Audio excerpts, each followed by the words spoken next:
Hai semua, hari ni saya nak bawa awak semua jalan-jalan di ward kanak-kanak. Jom! Okey, ni single room kami. View kat sini ada nampak Sungai Melaka. Wow! Ni bilik isolation room kita. Sebelum masuk, kita kena sanitize tangan dan pakai glove dan make sure kena pakai mask. Bilik ni kita letakkan khas untuk pasien yang penyakit influenza, rotavirus, HFMD dan selain daripada penyakit-penyakit yang berjangkit itulah. Inilah contoh biliknya.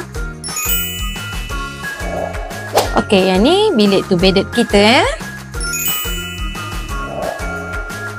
So, dekat luar pun korang boleh nampak Menara Taming Sari. Nampak tak tu? Wah, cantiknya. Yang ni bilik 4 bedded kita. Bilik ni luas. Cantik tak? Cantik tak lukisan ni semua? Kalau korang nak tahu, semua lukisan ni budak sekolah rendah yang buat tau. Cantik. Okay, ni salah satu penyakit yang pernah kita handle iaitu Prader-Willi Syndrome and Central Hypoventilation Syndrome. Korang jangan risau sebab kita dekat sini akan bagi treatment yang terbaik untuk anak-anak korang semua. Ni treatment room kita. Bilik ni biasanya kita gunakan untuk ambil darah, bagi ubat dekat kanak-kanak dan prosedur untuk sudut kahak lah. So kat sini pun kita ada prepare TV untuk patient kita, bagi dia leka lah bila ambil darah. So ceria tak buat kita orang?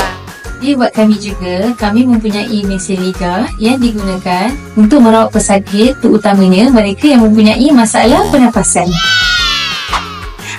Yang ni lah nurses counter kami. Yang ni Nurse Amy. Hai. Ini Nurse Siha.